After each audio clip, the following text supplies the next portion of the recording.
welcome back in the second part, and in this part you will find out how to set up your table, your screen, and also a little bit about the keyboard and the mouse. Let's start. You know now after the first part how to set up your chair, so let's sit down comfortably like this. And then the first thing what you want to do is to come as close to the table as possible. So as you can see here, I miss a little bit, but I cannot go even further, but I'm sure you can do it at your office. So with your abdominal so close to the table as possible, so it will provoke your posture to lean backwards on your chair and sit comfortably. So that's the first thing. Another thing, the height of the table. This is here we have the same rule as with the legs and with your chair. So you want to have the 90 degrees over here. So shoulder, elbow, wrist, 90 degrees. And we start with relaxing our shoulders, because in here we also have 90 degrees, but then we get a lot of tension over here. Not good.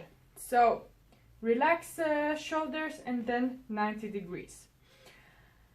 Some other thing what you need to remember, because people has the tendency to sit down like this on the elbows.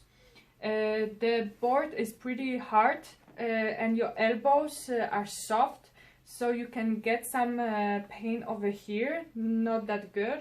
It's better than you will get everything closer to you than you coming closer to the screen. So if you have troubles with seeing what is on the screen, then it's better if you put it a little bit closer to you.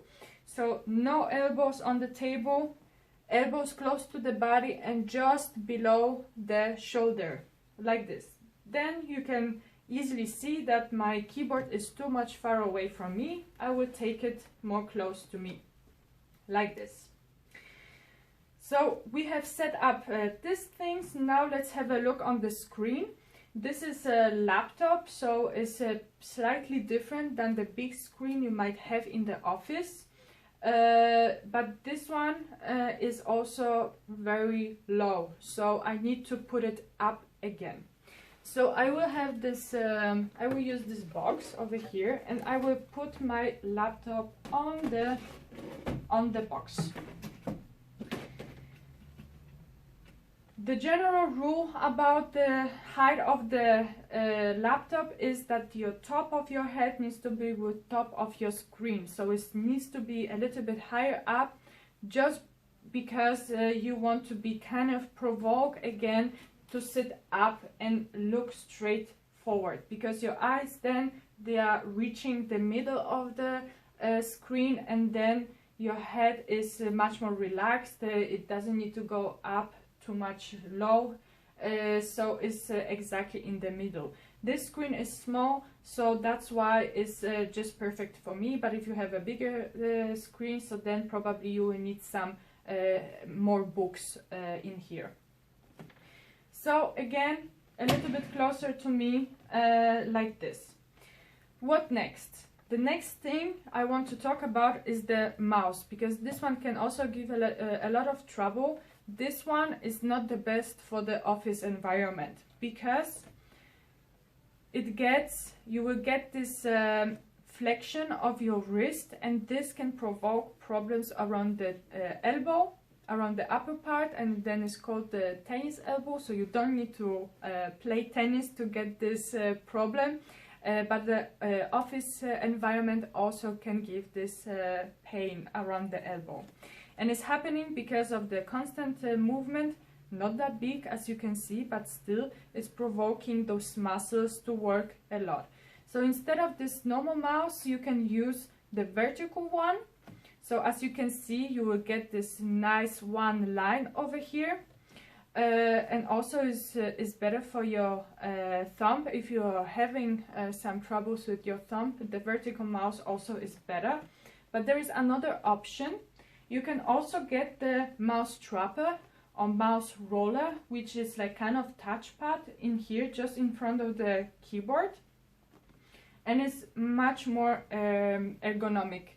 So it's easier to use. You can click on the files over here and then write some emails over here. This movement is much better than this big movement over here if you want to find some files with your mouse and then write it over here. So you will find out in the third part what are the exercises, what you can do if you once get it, but to avoid this problem is much better. So that's the thing. In here, in the keyboard, you also get those extra legs in here. But again, this is not that good because of the flexion of your wrist, and you want to avoid it. So if you don't have any problem with your elbow, so it's better that it's flat. But what to do if you once get it? Sometimes you get this problem around the elbow. So what you can do? Then you want to put your wrist actually more down.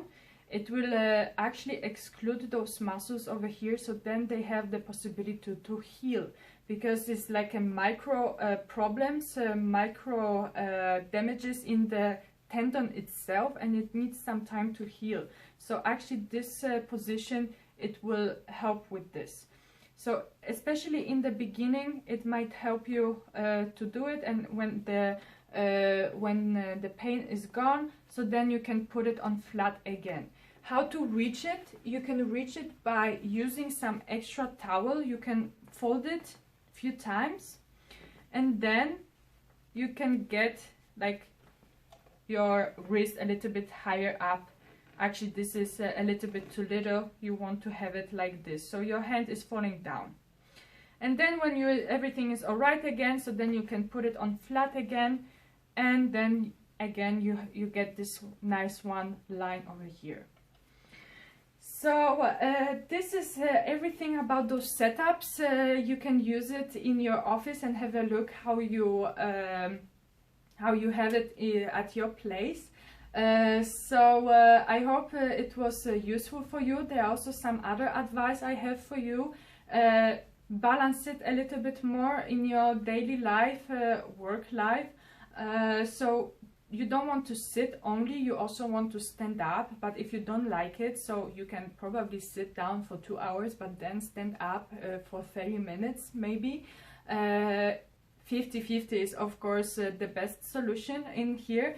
But this 30 minutes at least, just to get your blood circulation flowing a little bit better, and yeah, it helps you with balancing a little bit your muscles. Walk around, see your colleagues instead of writing them an email, or take the stairs instead of the elevator, of course.